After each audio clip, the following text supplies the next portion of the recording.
നെന്മാറയിൽ കൊല്ലപ്പെട്ട സുധാകരന്റെയും അമ്മ ലക്ഷ്മിയുടെയും മൃതദേഹം സംസ്കരിച്ചു. ലക്ഷ്മിയുടേത് നെന്മാറ പൊതുശ്മശാനത്തിലും സുധാകരന്റേത് എലവഞ്ചേരി പൊതുശ്മശാനത്തിലുമാണ് സംസ്കരിച്ചത്. വീട്ടിലെ പൊതുദർശനത്തിനെത്തിയവർ വൈകാരിക നിമിഷങ്ങൾക്കാണ് സാക്ഷിയായത്. പ്രതിക്കായി നാട്ടുകാരെ കൂട്ടിയുള്ള തെരച്ചിൽ പുരോഗമിക്കുകയാണ്.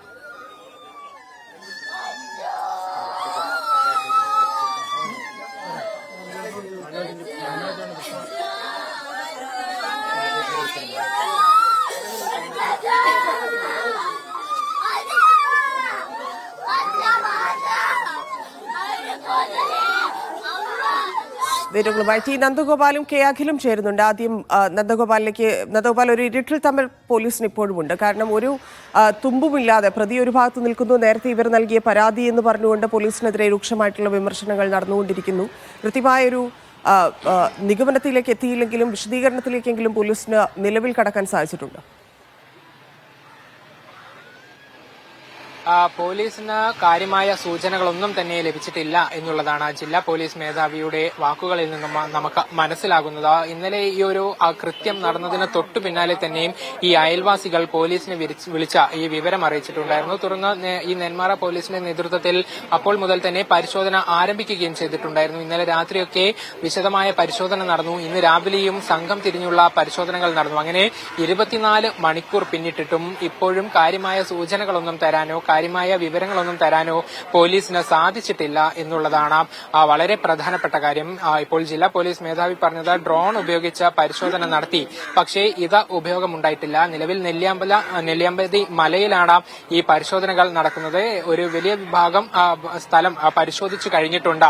ഇനി കുറച്ചുകൂടി ഭാഗമാണ് പരിശോധിക്കാനുള്ളത്. അവിടെ പരിശോധന പുരോഗമിക്കുകയാണ് എന്നുള്ളതാണ് പോലീസ് വ്യക്തമാക്കുകയും ചെയ്തിട്ടുള്ളത്. അതേസമയം ഇവർ പറഞ്ഞ മറ്റൊരു പ്രധാനപ്പെട്ട കാര്യം ഈ പ്രതിയുടെ വീട്ടിൽ നിന്നും ഒരു വിഷക്കുപ്പി കണ്ടെത്തിയിട്ടുണ്ട് എന്നുള്ളതാണ്. പോലീസ് ഇപ്പോഴും ഇയാൾ ആത്മഹത്യ ചെയ്തു എന്ന കാര്യം പൂർണ്ണമായും തള്ളിക്കളയുന്നില്ല. അങ്ങനെ ഒരു സാധ്യത കൂടെ പോലീസ് ഇപ്പോൾ കാണുന്നുണ്ട്. അങ്ങനെയെങ്കിൽ അത് കൂടെ വ്യക്തത വരുത്തുന്നതിന് നാളെ കടാവർ നായകളെ ഇവിടേക്ക് കൊണ്ടുവരും. തുടർന്ന് ആ നായകളെ ഉപയോഗിച്ചുള്ള ഒരു പരിശോധന കൂടി നടത്താൻ പോലീസ് നിലവിൽ തീരുമാനിച്ചിട്ടുണ്ട്. മറ്റൊന്ന്, ഈ തിരുപ്പൂരിലേക്ക് ഇയാൾ കടന്നു കളഞ്ഞിട്ടുണ്ട് എന്നുള്ളൊരു നിഗമനത്തിൽ അങ്ങോട്ടൊക്കെ പോലീസിന്റെ സംഘം പോയി അന്വേഷണം നടത്തിയിരുന്നു. പക്ഷേ അവിടെയും മറ്റൊന്നും തെളിവുകൾ ലഭിക്കാത്തതിനെ തുടർന്ന് സംഘം തിരികെ വരികയായിരുന്നു. ഇതിന് പുറമെ മറ്റ് ചില സ്ഥലങ്ങളിൽ നിന്നും ഒരു ലീഡ് ലഭിച്ചിട്ടുണ്ട് എന്നുള്ളതാണ് ജില്ലാ പോലീസ് മേധാവി അജിത് കുമാർ വ്യക്തമാക്കുന്നത്.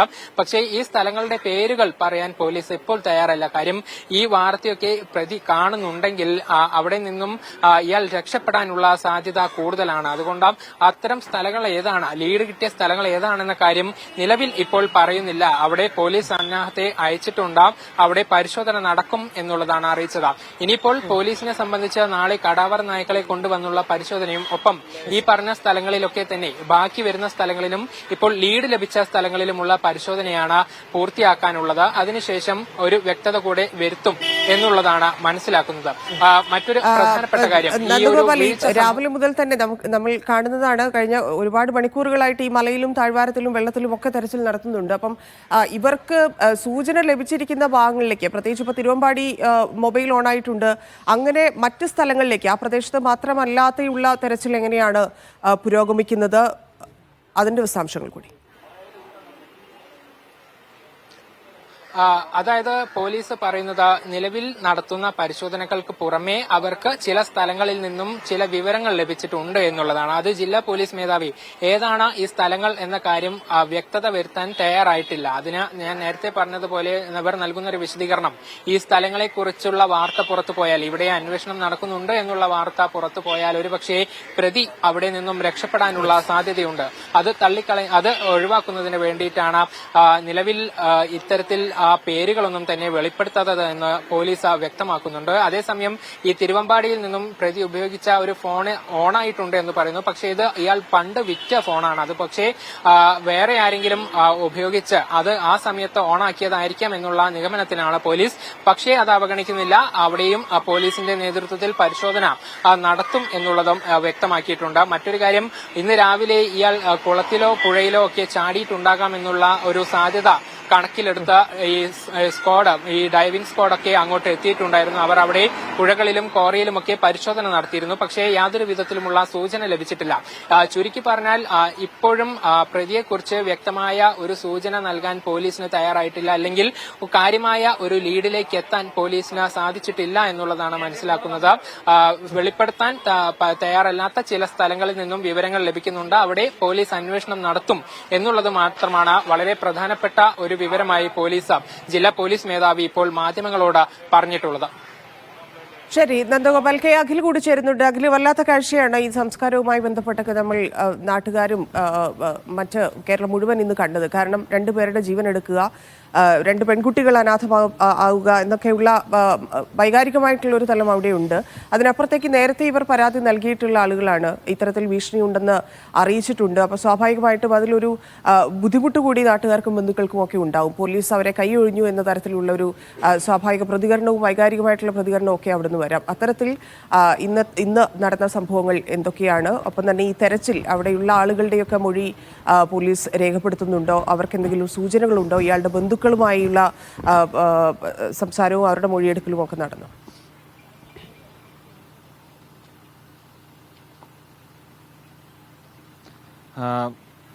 ധന്യ, ഇപ്പോൾ നിലവിൽ അതായത് ഈ പ്രധാനപ്പെട്ട ഒരു സംഭവം എന്ന് പറയുന്നത് ഈ കേസ് രണ്ടുപേരുടെയും സംസ്കാരങ്ങൾ പൂർത്തിയായിരിക്കുന്നു എന്നുള്ളതാണ്. ഒരാളുടെ നെന്മാറ പഞ്ചായത്തിന്റെ പൊതുശ്മശാനത്തിലും അമ്മയുടെ ലക്ഷ്മി അമ്മയുടെ സംസ്കാരം നെന്മാറ പഞ്ചായത്ത് പൊതുശ്മശാനത്തിലും എലവഞ്ചേരി പഞ്ചായത്ത് പൊതുശ്മശാനത്തിലാണ് സുധാകരന്റെ സംസ്കാര ചടങ്ങുകളും 3 മണിയോടുകൂടി തന്നെ പൂർത്തിയായത്. വളരെ വൈകാരികമായിരുന്നു, എന്നെ സൂചിപ്പിച്ച പോലെ തന്നെ വളരെ വൈകാരികമായിരുന്നു ഇവിടെയുള്ള ആ ഒരു സമയത്തെ ഒരു രംഗങ്ങൾ എന്ന് പറയുന്നത്. ഏകദേശം ഒരു 2 മണിയോടുകൂടിയാണ് ഈ മൃതദേഹങ്ങൾ ഈ വീട്ടിലേക്ക് കൊണ്ടുവന്നത്. അതിനുശേഷം കുറച്ചു നേരം ഇവിടെ പൊതുദർശനം വെച്ചിരുന്നു. അതിനുശേഷമാണ് ഈ മൃതദേഹങ്ങളൊക്കെ തന്നെ കൊണ്ടുപോയത്. രാവിലെ മുതൽ തന്നെ നാട്ടുകാരെ സംബന്ധിച്ചോളം വലിയ പ്രതിഷേധമൊക്കെ ഉണ്ടായിരുന്നു. കാരണം അവരുടെയൊക്കെ ജീവന് ഭീഷണി ഉണ്ട് എന്നുള്ളത് തന്നെയാണ് നാട്ടുകാരൊക്കെ തന്നെ പറയുന്നത്. ഈ പ്രദേശത്തുള്ള യുവാക്കൾ, അതായത് പോലീസ് ഒരു തെരച്ചിൽ നടത്തുന്നുണ്ടെങ്കിൽ അതിന് സമാന്തരമായി തന്നെ ഇത്തരത്തിൽ ഇവരുടെ ഒരു നാട്ടുകാരുടെ ഭാഗത്തുള്ള ഒരു തെരച്ചിലുമൊക്കെ ഉണ്ട്. നമ്മുടെ ഇവിടെ ഇടതുവശത്തായിട്ട് ഒരു മലയുണ്ട്. ആ മലയിലേക്കാണ് അല്പസമയം മുമ്പ് 10-20 പേരടങ്ങുന്ന ഈ പ്രദേശത്തെ ആളുകളൊക്കെ തന്നെ ഈ മലയ്ക്ക് മുകളിലൂടെ കയറിപ്പോയി ആ മലയ്ക്ക് മറുവശത്തേക്ക് ഇറങ്ങിപ്പോയിരിക്കുന്നത്. അവിടെയൊക്കെ തന്നെ ഈ നാട്ടുകാർ പരിശോധന നടത്തുകയാണ്. ഈ ഒരു മേഖലയിൽ അയാൾ ഉണ്ടാകിയിരിക്കാം, അതായത് ഈ പ്രതിയായിട്ടുള്ള ചെന്താമരയ്ക്ക് വലിയ രീതിയിലുള്ള ഒരു ഈ ചെന്താമരയ്ക്ക് കൃത്യമായി തന്നെ ഈ ആളുകൾ ഈ സ്ഥലമൊക്കെ തന്നെ വലിയ പരിചയമുണ്ട്. ഈ മലയെക്കുറിച്ച് കൃത്യമായ അവബോധമുണ്ട്. അയാൾക്ക് ഈ കാടും മേടുമൊക്കെ ഉള്ളംകൈയിലെ രേഖ പോലെ അത്ര സുചരിതമാണ് എന്നാണ് പറയുന്നത്. അതുകൊണ്ട് തന്നെയാണ് ഇവിടെ തന്നെ ഉണ്ടായിരിക്കാം എന്നൊരു നിഗമനത്തിൽ, അതായത് കഴിഞ്ഞ തവണ ഈ കൊലപാതകം നടത്തിയപ്പോഴും ഇയാൾ അത്തരത്തിൽ ഇവിടേക്ക് തന്നെയാണ് പോയിരുന്നത്.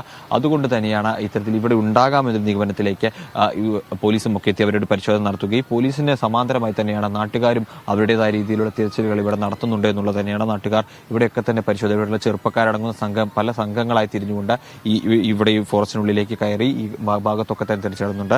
ഈ പോലീസിനൊപ്പം ഫോറസ്റ്റിന്റെയും അതുപോലെ തന്നെ ഇവിടെയുള്ള ഈ പരിചിതരായ ആളുകളും ഒക്കെ കൂടെ ചെന്നുകൊണ്ടാണ് തെരച്ചിൽ നടത്തുന്നത്. പക്ഷേ ഈ തെരച്ചിലൊന്നും തന്നെ ഈ ചെന്താമരയെ കണ്ടെത്താൻ കഴിയുന്നില്ല എന്നുള്ളത് തന്നെ ഏറ്റവും നിരാശാജനകമായ കാര്യം എന്ന് പറയുന്നത്.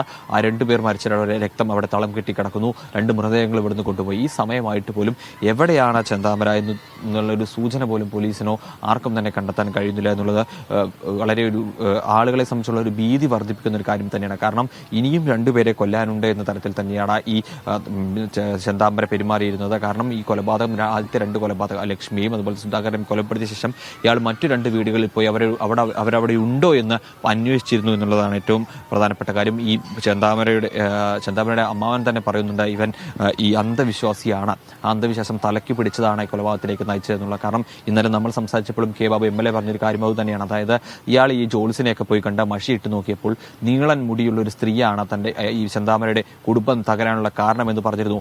അതുകൊണ്ട് തന്നെയാണ് ആ നീളൻ മുടിയുള്ള സ്ത്രീയെ തെരഞ്ഞെടുക്കുകയും അത് സജിതയുടെ കൊലപാതകത്തിലേക്കും പിന്നീട് മറ്റ് 2 സ്ത്രീകളിലേക്കുള്ള സംശയത്തിലും ഒക്കെ തന്നെ ചെന്താമരയെ കൊണ്ട് അന്ധവിശ്വാസം തലയ്ക്ക് പിടിച്ച് നടക്കുന്ന ഒരാളാണ്. അപ്പോൾ അത്തരത്തിൽ അയാൾ വീണ്ടും ഇത്തരത്തിൽ ഈ കൊലപാതകത്തിലേക്ക് പോകുന്നതിലും ഒരു സംശയമില്ല. അല്ലെങ്കിൽ വീണ്ടും മറ്റ് 2 സ്ത്രീകളെ വകവരുത്താൻ അയാൾ ശ്രമിച്ചാലും അതിൽ അത്ഭുതപ്പെടേണ്ട കാര്യമില്ല, അല്ലെങ്കിൽ അത് തള്ളിക്കളയാൻ കഴിയുന്ന കഴിയുന്ന ഒരു കാര്യമല്ല എന്നുള്ളതാണ്. എന്തായാലും ഈ പ്രതിക്കായുള്ള തിരച്ചിൽ വളരെ രീതിയിൽ ഊർജിതമായി പോകുന്നുണ്ട്.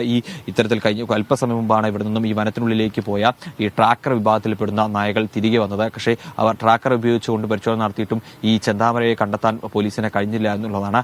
അത്തരത്തിൽ ആ വിഭാഗവും തിരികെ വന്നു. അങ്ങനെ എല്ലാ രീതിയിലുള്ള പരിശോധനകളും തെർമൽ ഡ്രോണുകളടക്കം ഉപയോഗിച്ച് പരിശോധന നടത്തി. പക്ഷേ അതിലൊന്നും മനുഷ്യന്റെ സാന്നിധ്യം കണ്ടെത്താൻ കഴിഞ്ഞില്ല. അങ്ങനെയുള്ള പരിശോധനകളൊക്കെ തന്നെ വിഫലമാവുന്ന ഒരു കാഴ്ചയാണ്. ചെന്താമര എവിടെ എന്നുള്ളത്, ഈ ചെന്താമര പുറത്തു നിൽക്കുന്ന ഓരോ സമയത്തും ഇവിടെയുള്ള ആളുകളുടെ നെഞ്ചിടിപ്പ് കൂടി വരുന്നു എന്നുള്ളത് തന്നെയാണ്. കാരണം പുഷ്പയും ബിന്ദുവിന്റെയും ഒക്കെ വാക്കുകൾ നമ്മൾ ഇന്നലെ മുതൽ കേട്ടുകൊണ്ടിരിക്കുന്നതാണ്. കാരണം ഞങ്ങളെയും കൊല്ലണം എന്നവൻ പറഞ്ഞു നടക്കുന്നു, ഞങ്ങളിത് ആവർത്തിച്ച് പറഞ്ഞതാണ് എന്ന കാര്യമൊക്കെ പറഞ്ഞിരുന്നു.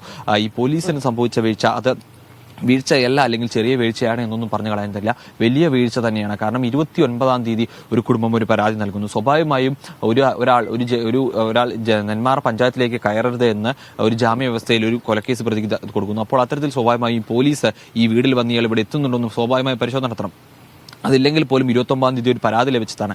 ആ പരാതി ലഭിച്ചപ്പോൾ ആ പരാതിയുടെ മേലിൽ ഒരാഴ്ചയിൽ ഒരിക്കലെങ്കിലും വന്ന് ഇവിടെ പരിശോധന നടത്തി പോയിരുന്നുവെങ്കിൽ ഈ ചെന്താമരയുടെ എന്ന കാര്യം പോലീസിനുള്ള 2 ജീവൻ ഒരുപക്ഷെ നഷ്ടപ്പെട്ടില്ലായിരുന്നു. 5 ദിവസത്തോളം അയാൾ ഇവിടെ താമസിച്ചു. അതായത് ഈ പറയുന്ന തിരുപ്പൂരിലേക്ക് പോയതിനു ശേഷം 5 ദിവസത്തോളം അയാൾ ഇവിടെ താമസിച്ചു എന്നുള്ളതാണ് ഏറ്റവും പ്രധാനപ്പെട്ട ഞെട്ടിക്കുന്ന വിവരം എന്ന് പറയുന്നത്. എന്നിട്ട് പോലും പോലീസ് ഇത് അറിഞ്ഞില്ല എന്ന് പറയുമ്പോൾ സ്വാഭാവികമായും അത് വീഴ്ച തന്നെയാണ്. കാരണം പോലീസിന് ഇത്തരത്തിൽ സ്പെഷ്യൽ ബ്രാഞ്ച് അടക്കം, അതായത് പ്രത്യേകമായ അന്വേഷണം നടത്താനുള്ള വിഭാഗം അടക്കം ഉണ്ടായിട്ടും അത് കാര്യക്ഷമമായി പ്രവർത്തിച്ചില്ല എന്ന് തന്നെ വേണം പറഞ്ഞാൽ. അത് കൃത്യമായി പോലീസിന്റെ വീഴ്ച തന്നെയാണ്. അതിൽ നാട്ടുകാർ പറയുന്നതിനെയോ അല്ലെങ്കിൽ നാട്ടുകാരോ ബന്ധുക്കളോ ആരോപിക്കുന്ന കുറ്റങ്ങളെ ഒരിക്കലും തെറ്റു പറയാനോ അത് തെറ്റാണെന്ന് പറയാനോ കഴിയാൻ സാധിക്കില്ല. തീർച്ചയായും പോലീസിന് വലിയൊരു വീഴ്ച ഈ കൊലപാതകത്തിൽ സംഭവിച്ചിട്ടുണ്ട്. പക്ഷേ ഇപ്പോഴും ഈ പോലീസിന്റെ വീഴ്ചയൊക്കെ തന്നെ മറ്റ് നടപടികളിലേക്ക് കടക്കുമ്പോഴും ഏറ്റവും പ്രധാനപ്പെട്ട കാര്യം എന്ന് പറഞ്ഞാൽ ഈ ചെന്താമരയെ കണ്ടെത്തുക എന്നുള്ളത്. കാരണം ചെന്താമര ഈ പുറത്തു നിൽക്കുന്ന ഓരോ സമയവും ഇവിടെയുള്ള മറ്റുള്ളവരുടെ ജീവന് കൂടി ഒരു ഭീഷണി ഉണ്ടാകുന്നു എന്നുള്ളതൊരു യാഥാർത്ഥ്യമാണ്.